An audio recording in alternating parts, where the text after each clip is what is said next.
you are in for a treat.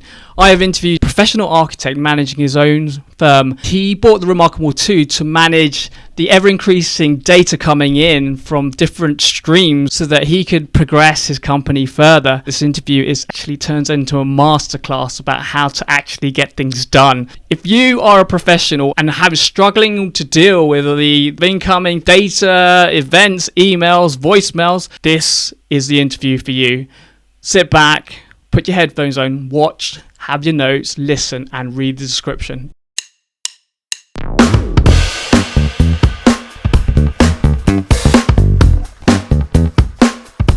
My name's Chris, and welcome to my channel, Maverick Next Gen, a channel about the reMarkable 2 and how to think better in this digital age. This is one of my special guests, Andy Osterlund, and he's an architect. I'm going to be interviewing about how he uses his reMarkable 2 in his daily workflow, and let's just get straight into it. So, Andy, can you tell us a bit about what you do as an architect, please? Well, sure. First of all, I'm in the States. We have a 8-person firm here in Raleigh, North Carolina. As an architect, we design buildings. Designing is a long process. It's a many-step process. Meet with the clients. We'll work through concepts. We eventually get to construction drawings, and then those drawings we turn in for permit and construction. You mentioned working on the site. Yes. So a good day is when you show up on a job site, and what you drew in 2 dimensions is now suddenly 3 dimensions. And so you get to walk through the building. You're checking for details, of course, but also just enjoying what you've drawn in Claire. I know, having had little conversations with you, that prior to the reMarkable, you used to have a portfolio where you'd have your notes and drawings, this big thick thing. And I'm just wondering, Andy, about what's the backstory to why you got the reMarkable? Well, my wife sort of teases me because I really struggle with the reality of this. And you say you came from a notebook. Well, having a notebook, that was a breakthrough for me. We used construction drawings. Go for it. Yeah. Construction drawings are this big, right? Is that A1 or A0? No, that's A1. Isn't it? Again, you're in Europe, so this is of course. We call that ARC D 24 by 36 inches. Wow. So that's what I want. I want to be able to walk through the job site with this huge piece of paper, but it's hugely impractical. For most of my career, I've had a mini set, which is a quarter of that, but you still get to walk around the site. You've got it in hand. And the bad part is that it's still a lot to carry. But the good part is you can read it in the sun. You're walking around the job site. You can turn to the page that you want. You can see it. You can write on it. You can make notes as you go. That's the goal, is that paper world where it works. I had finally broken down and gotten a little notebook and carrying that around, and that was good. And also, a lot of architects carry tablets. Some of the staff here has Surface tablets, and they're good with a tablet. And first of all, it's small, so you just kind of get along with that. You say, well, all right, that's okay. This is what we deal with. You don't want to drop it. You're trying to climb ladders, carrying these things. And then the tablet I have, it's a higher end tablet, so it's more expensive, it's more fragile, and it's also harder to hold. Which one do you have, Andy? Just out of interest. X ThinkPad, where the keyboard snaps off. So it's powerful. It runs our software. It does well. But then it's pretty slippery in the field. And if it's sunny, that's no good. So the you're walking through with a contractor that you're trying to impress, right? You're trying to get him to do what you want. Meanwhile, you're having to fumble through drawings on your fancy tablet, and he's just looking at you like, get a piece of paper. That's the field struggle, and that's a very real thing. How does an architect walk through a job site having some sense of drawings? When I got to the reMarkable, it's the very literal thing of how do you deal with all the data that just comes in? So now I'm not just a field guy, I'm not just a drawing guy, but this is my office, right? So I'm not just managing one project, I'm managing 40 projects, and then the phone rings, and what do you do? How do you keep track of just all the data? So that's why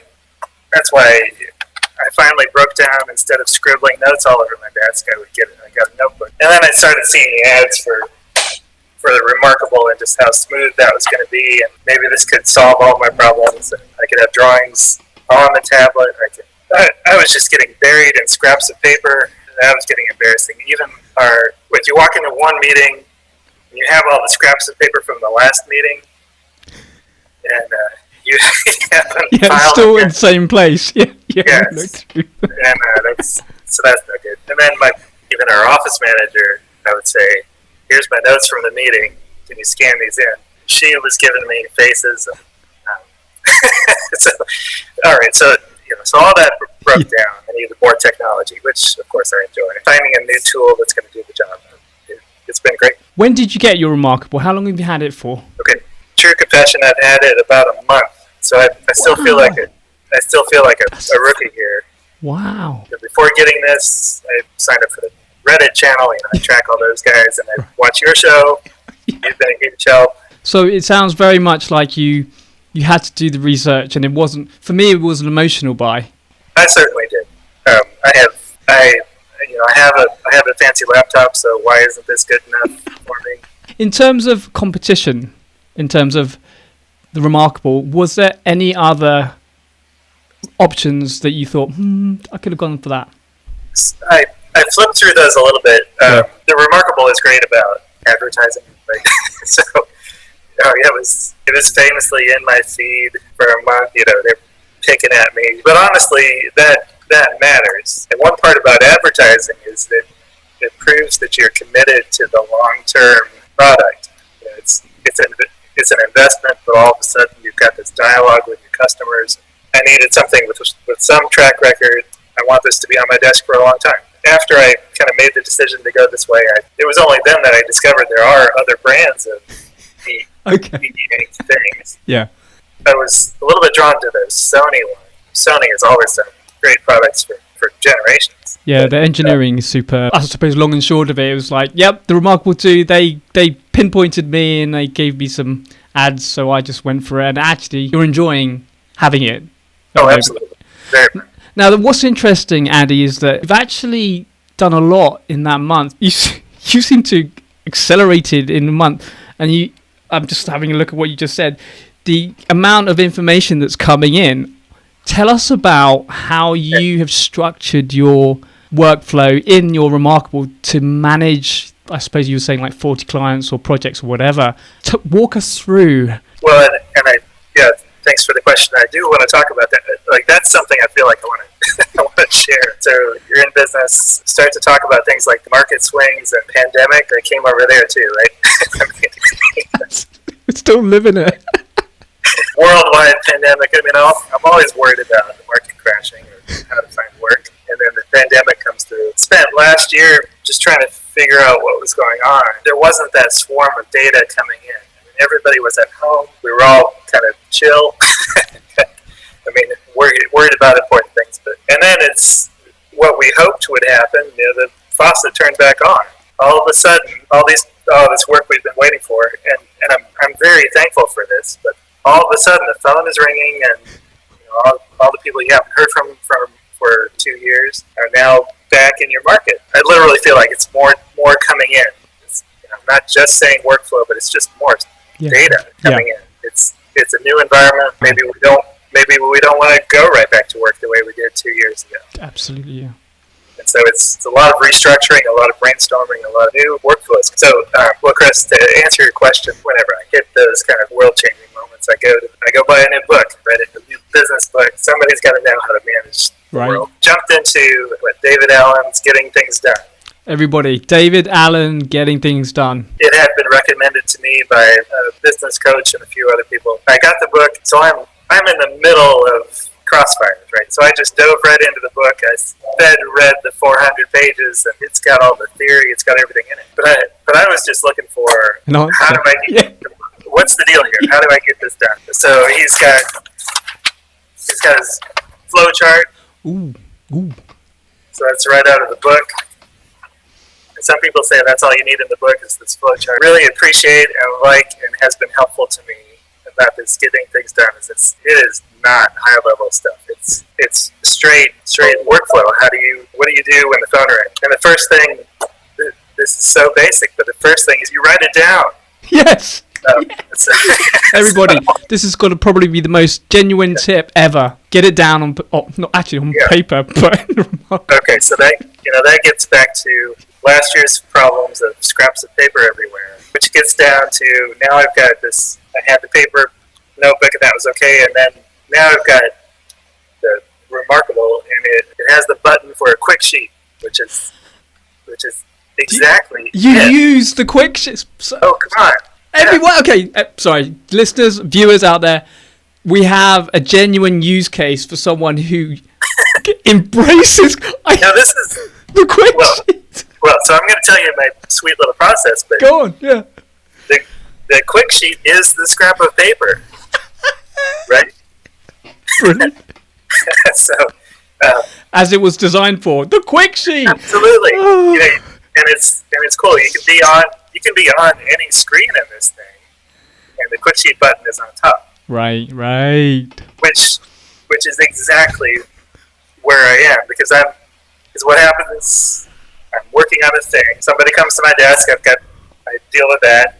Then the phone rings. I deal with that. And I'm sure smarter people are going to say, well, you need to control your environment. This is how I want to work. I want to be available to my clients. I want to be able to respond to issues as they come through. And so the first thing in this get things done is you capture the data. So for me, that's the quick sheet. So I flip to a blank piece of paper and I scribble down.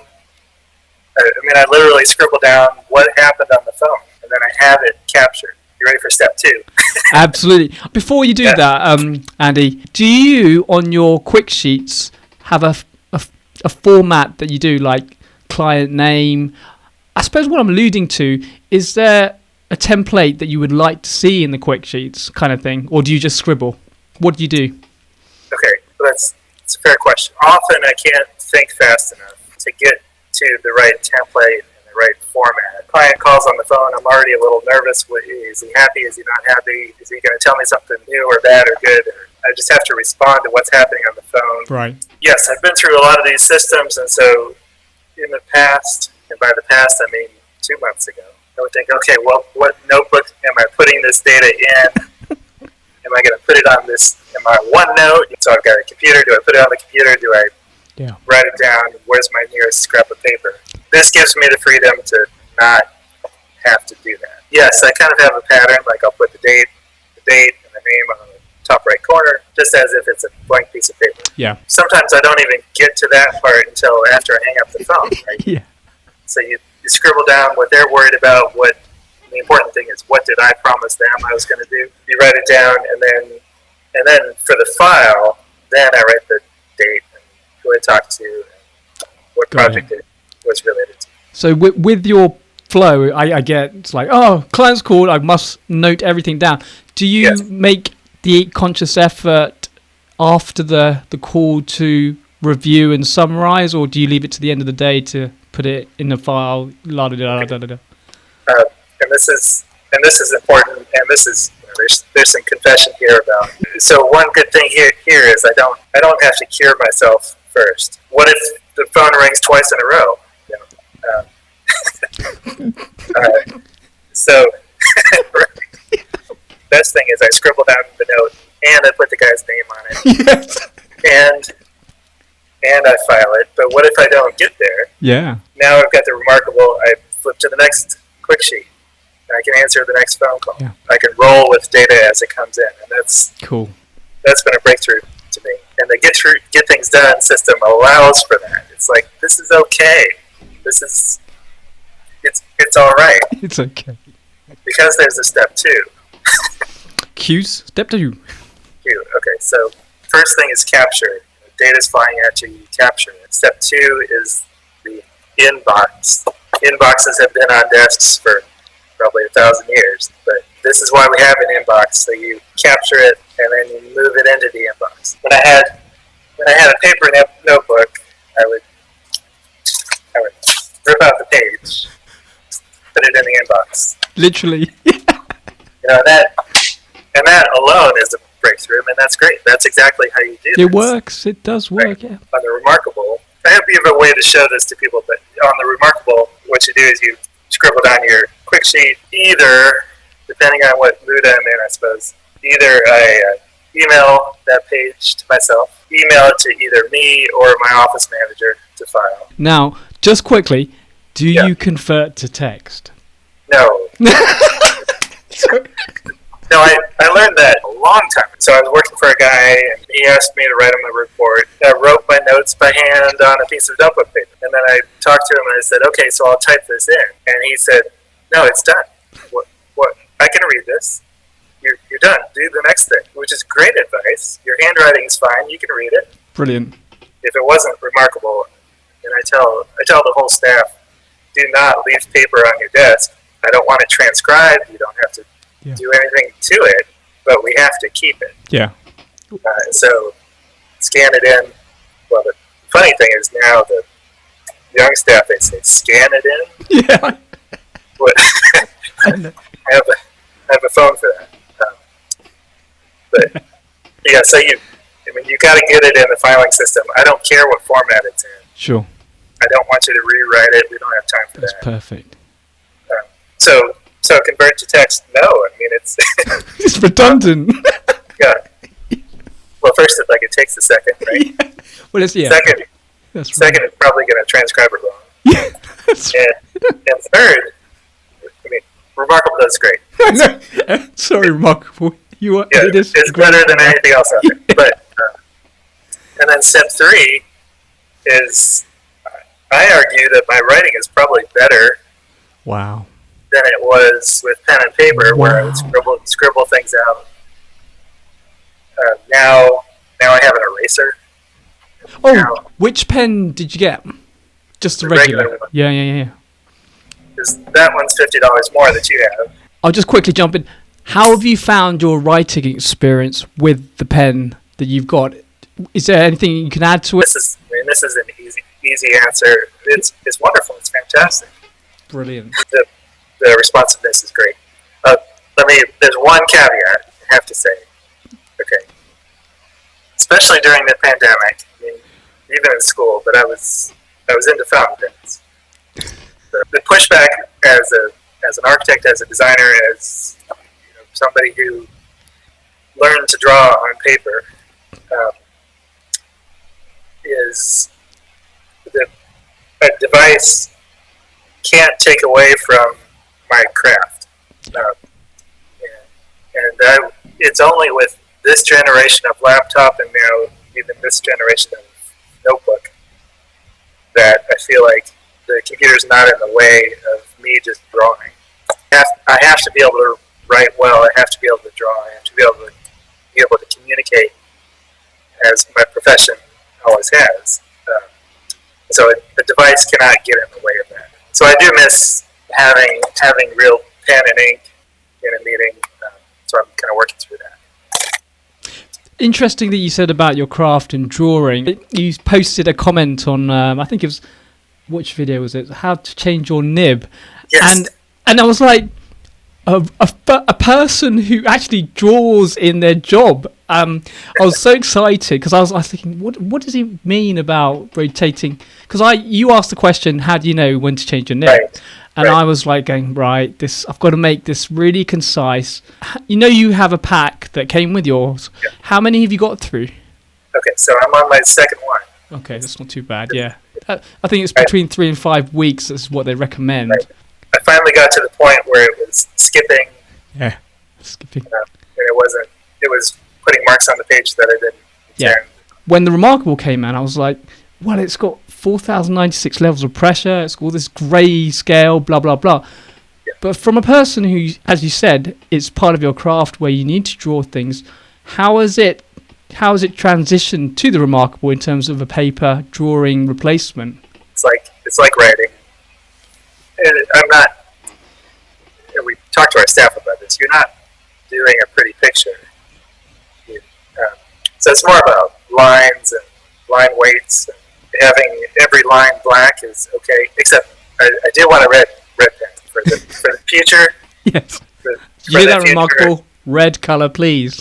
Yes, please. I do want that. When I draw the most in that way is when I work around the office and meet with staff and sketch out the detail. That's actually been pretty great. I can sketch it on the tablet. We can communicate about it. It's very compact.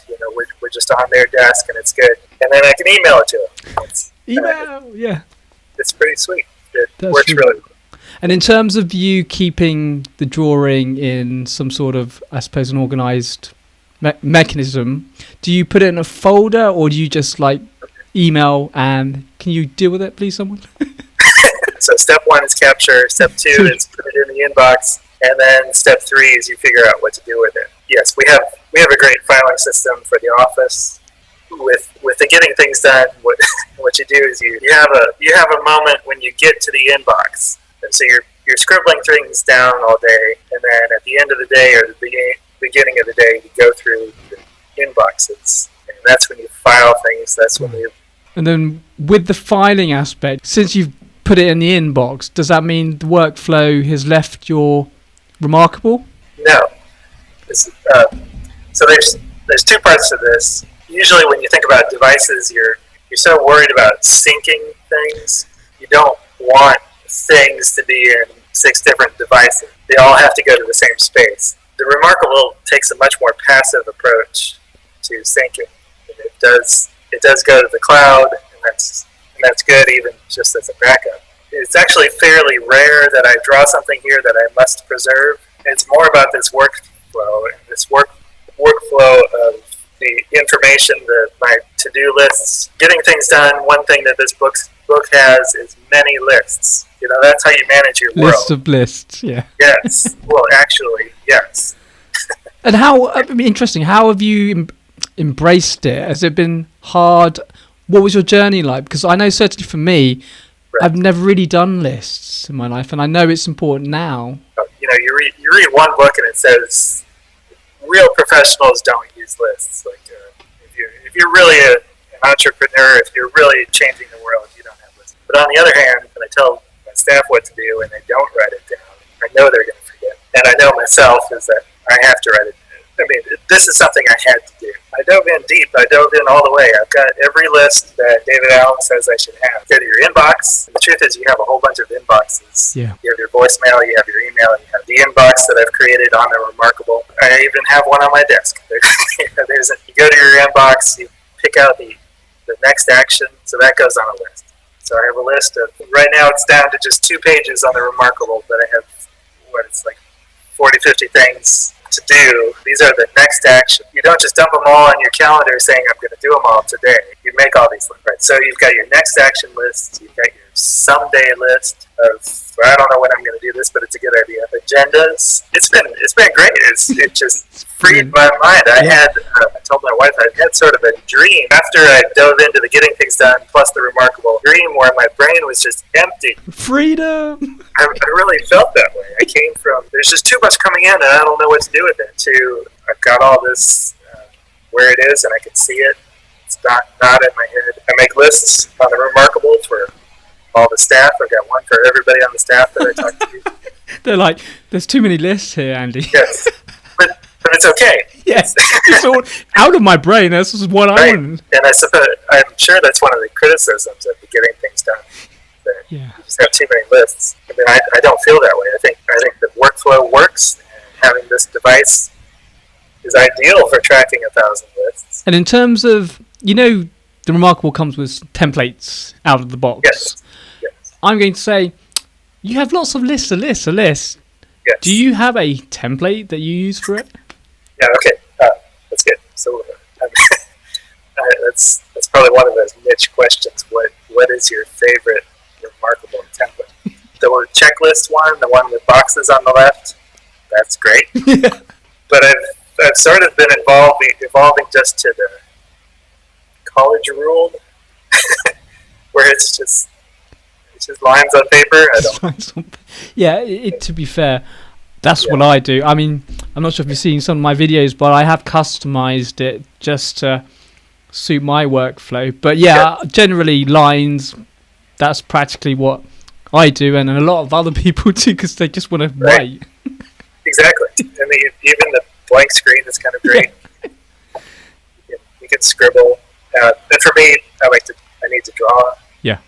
I like the storyboard. Yeah. Viewers, if you're watching or listening, we have an architect who actually uses storyboards, because draw this, put a sentence under it, and that's how you use it, right? Wow. That's right. It's been good at, I go to people's desks, and so I'll have a few notes that I know I need to talk to them about, and then we draw something. Andy, is this the device for a digital architect? Would you put it, hey guys, every employee, here's one? Would you go to as far? I mean, it's only been a month, but could you see its use taking off? I suppose in an architecture firm, because that's your domain, or would you say, actually, Chris, it's a bit too early for that? Everybody knew I was watching for the shipment, the DHL shipment to come through. So it finally arrived, and everybody kind of huddled around. And I said, "What is it? What is it?" And the first thing Joe said was, "Are you going to get those for all of us?" That was funny, and I said no. But, then, I have coffee with other architect friends, and that's right away they say, "Okay, I want one of those." The truth about using this in the field. First, absolutely, just in terms of managing the information that's coming through, it's been great. But that would apply to any business in the world. The second, yes, I put my drawings on here, so I carry them to the job site. We can read them. Being able to read something in the sun in North Carolina, standing on either a roof or a slab, an empty slab, that's a real thing. Your high-end laptop, you can barely read it, and it keeps flipping around and spinning. And you don't need a laptop. So what I'm finding already is people are looking at my screen instead of their screen. That's great with customer engagement. They're like, oh, well, I mean, one thing I'll ask, because I'm very interested, when I'm drawing architecture and user journeys, I need a big piece of paper. And I know you mentioned that you had this, I don't know what you called it, but the big 27 by 36 inches or something like that. Do you have a PDF version of it on your reMarkable? And yes, and that's something I really wondered about before I got this. I thought, how is that going to work? Yeah. And what I do, a drawing set could be 100 or 600. I mean, it could be hundreds of pages. It's not a fast device. Right. So what I do is I pull out just the plans I know we're going to talk about in the field. When I'm in a job trailer, I still have my laptop. I just rip out the sheets that I know we're going to talk about. Yep. That I know I need to see. I have those there when I'm walking through the building. But yes, it's the 24 by 36 converted down to a... I'm not sure what version you're on, 2.7 or I think it's 2.8. But in terms of... Are you on 2.8? Okay. How are you finding the pinch and zoom? Well, I'd give it a B. Part of having a great user experience from the point of view of reMarkable is to be able to look at your diagram, navigate around it, and pinch and zoom. Do you use the app, the mobile app or the desktop app? I do, yes. Tell us about the experience, how you use that. If I'm making a lot of folders, it's managing folders is easier in the apps. Converting to PDF. If I don't feel like emailing it to myself, I can use the app and pull it out of there. What I use the app for is pulling sheets in. Yeah. Oh.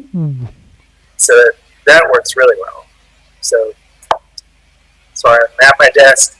I pull out the PDFs from my drawing set, and then I use the app to import it to the device. No, that makes sense. When you say app, are you talking about the desktop app or the mobile app to pull in the PDF? Well, I have used both to do that. Wow. Yes. I mean, it's been a while since I've used the mobile app, but I didn't think you could import documents from your phone into the... Well, maybe you can now. I'm just so behind, but thank you for telling me that. You can, and when that happens is if I'm on the road, somebody emails me a PDF, and then I use the reMarkable app on my phone to take it from that email to the reMarkable. And you think that's something that would never happen, but it totally. I can imagine. I've done that a few times. Yeah, and it's important. I mean, I'm going to ask you, have you heard, when you're browsing on the web, in whatever browser, do you use the Center reMarkable plugin? That. I don't use Chrome. I mean, not to. So you don't. That's interesting. Not to play that game. I don't use Chrome, but no, I haven't used that.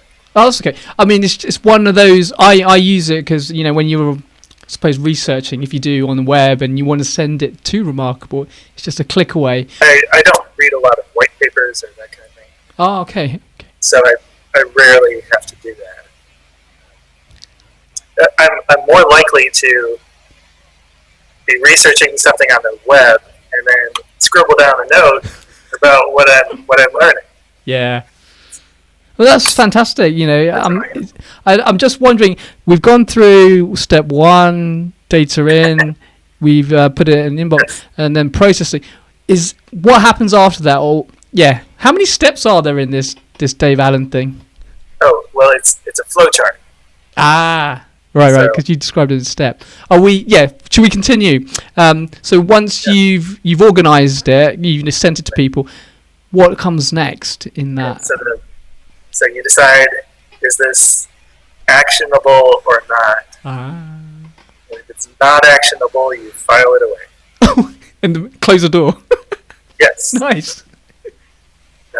If it is actionable, then you have to then delegate it or do it.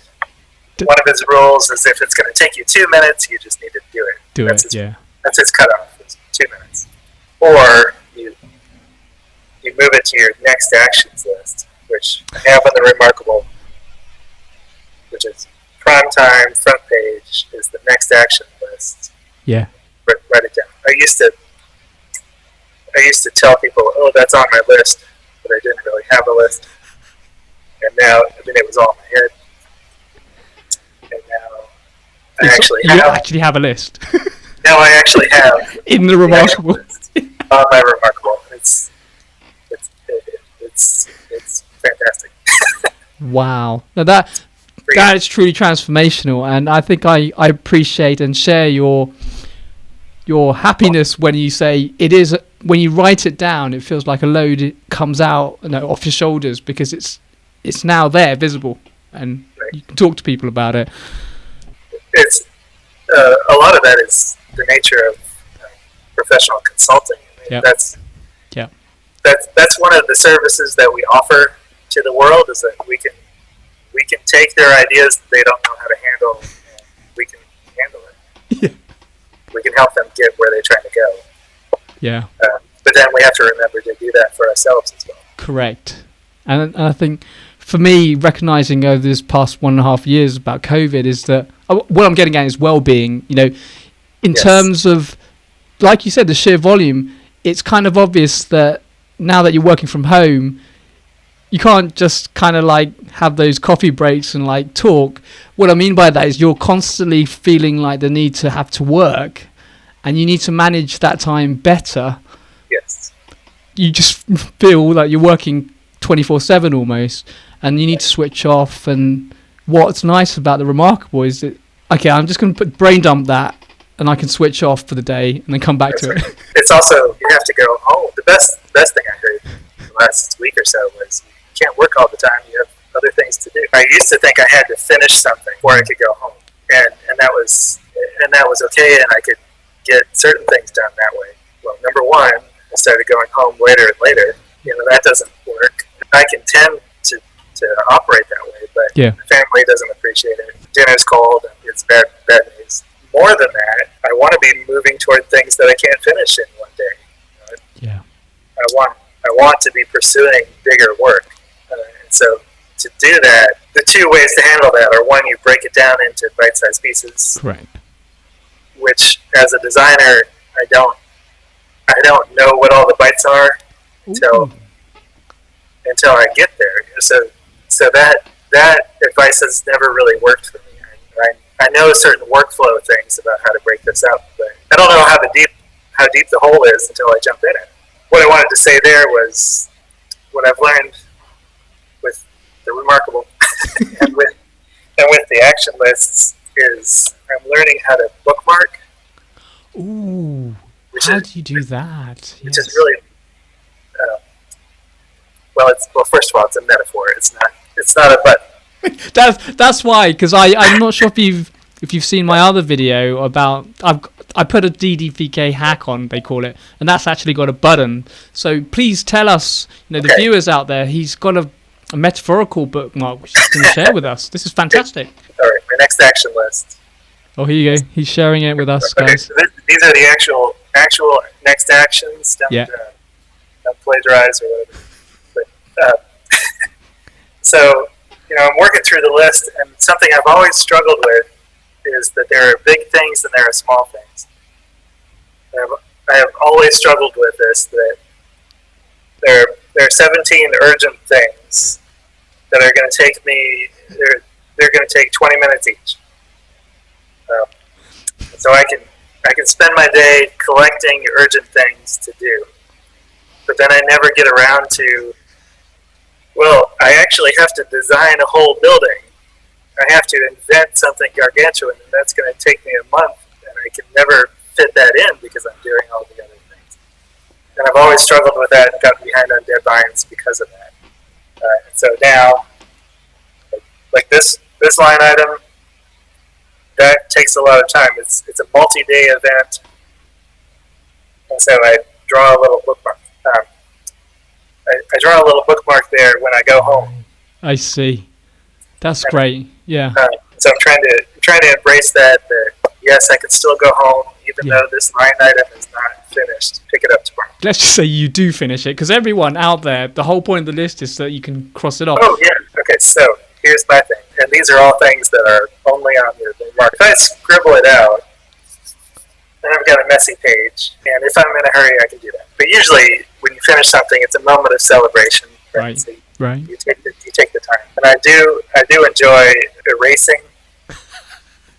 So I'll scribble this and I'll erase it. And so then it goes away, and that's really sweet.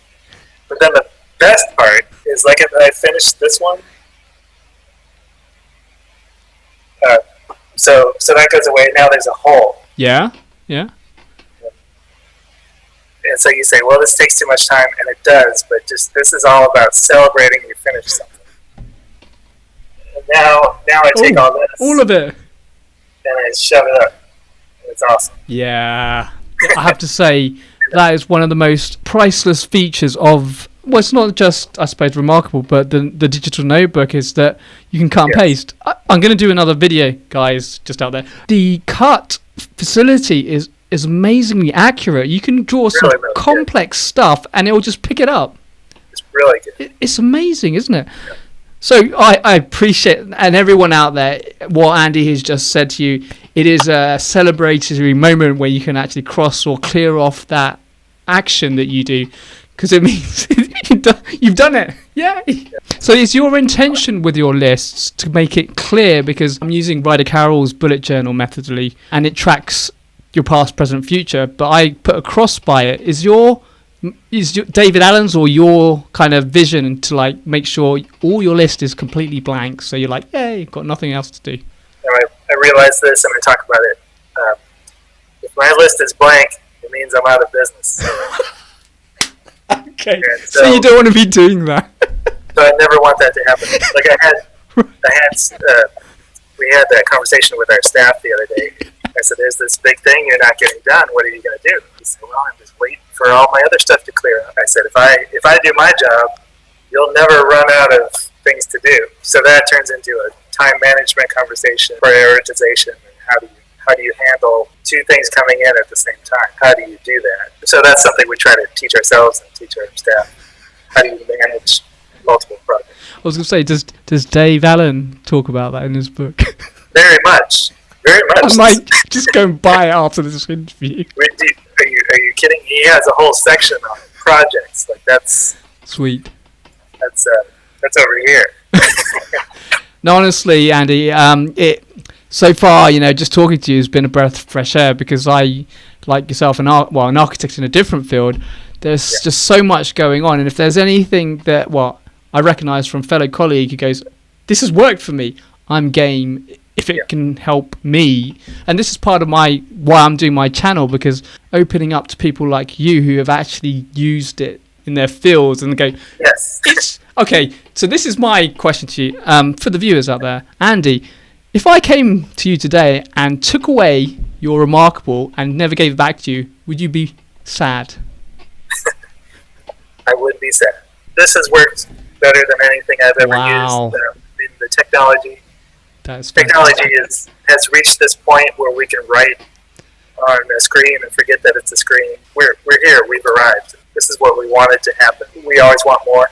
I'm tempted by a bigger screen. Yes. No one has mentioned this, but I totally agree, yeah. There are bigger screens for 3 times as much money. The PDF, the pinch zoom, that has to keep getting better. Yeah. Some of that is the nature of e-ink, and that's okay. And next year I want to put my 100-page PDF on here and be able to deal with it. Is there anything else that you can think of, top of your head? I really enjoy the conversation. Appreciate the niche of somebody who wants to listen to me talking about the device. Oh, absolutely. I really enjoy it. This has been a big help to me. Everybody asks me what it is. But I come in a meeting, I've appreciated it, and I like talking about it. I wish it wasn't gray. Oh, what you mean, the actual, the color of the screen itself, you mean? The whole grayness? I feel like that's not even fair, because that's what this, because it's e-ink and they're always gray. It kind of brings me down, having lived with white paper and black. I've got a Kindle, and it's called the Paperwhite. And I think that the screen is a bit more whiter. Is it whiter? Yeah, and I think you might be right. I mean, sorry, reMarkable. I'm just looking at my screen now, and Andy's made me think, it's too grey. But yeah, no, I think I understand what you're saying. It would be great if it could level up to, paper whiteness, isn't it? Is that what you're saying? The colour would make you feel like, this is really close to... I really look forward to coming back to you and talking about it maybe in a couple of months, just to see where you've taken it. Because you're probably going... It's not like the normal technology is going to help conversation. It's brought me back to writing with my hand, to getting things, just capturing things by writing them down. It's brought us all the way back, past all the apps, past all the clever thinking. And this is exactly the reason why I've done it, because I knew back in the day, back at uni and before that, I was the most creative when it was just pen and paper. It's the thinking. And that's the good question. How have you found it not being distracted? Just you and the notepad. How has that been? I know that's a selling point, and I support it as a design. If you can see my screen, you can see where I am. I've got the laptop, I've got the giant screen here, I've got the reMarkable, and the phone's over there, and my other phone's over here. So you're connected still. So, I am not free of distraction. Oh no! I mean, this is not go to the woods and have a beautiful thought. This is, how do you pull all this in this quiet? That's really interesting. Because I feel like I'm in a similar field from the architectural point of view, where I've got lots of information, but I religiously make it part of my day in the morning to spend at least half an hour just sitting there with everything. The computer is like off. Yeah, I'm disconnected. And I do that. I want to do those things more. I mean, that's meaningful life goals. Yes, this is a half step behind paper notebook. I mean, if you really want that purity, it's a pen and paper. And this is very, very close to that. And I think your experience and your workflow, it suits you down to a T. So I'm really grateful and happy that you shared with us, because anything that helps especially make your life easier, I understand where you're coming from. So I'm glad it really works for you. And I think with reMarkable, there's only more things to come. It'll be interesting to see what they bring out in the number 3 version. Who knows? Anything's possible. It's just a rumor, right? Andy, thank you so much for being on Maverick JXGen video podcast, because it's been amazing just listening to you talk us through your workflow. Have you got anything that you'd like to say out to the viewers about the reMarkable? I think it's a very valuable device. It's been great for me. Simplifies things, how it goes back to the basics of handwriting and how meaningful that is, and that's true. It's been a real help to me to have a clear device so that I can clear thoughts and freed up my workflow in really meaningful ways. I'm thankful for it. And Chris, thanks so much for your videos. You explained the device. It gave me the courage to pick it up, to order it. I watched your videos before I bought it. Thank you. And there are more videos to come, obviously. But yeah, and then this is why, it's great to have a community of people like you to share it with, because ultimately, I do see this device as being revolutionary. Thank you very much, Andy, for coming along and talking to us. Yeah, and I'll just say goodbye. So, ladies and gentlemen, that was Andy Osterlund. If you liked how he talked about get things done, wait till my next episode, because now that I've done a couple of interviews and I've used the reMarkable over 6 months now, I will be summarizing the best features of it. But given the fact that I've understood how people use it in workflow, I'm going to give you a little spin on how people use the reMarkable as opposed to just functionality. And I think that's really important. If you're trying to choose it, you want a perspective of how to use the reMarkable too.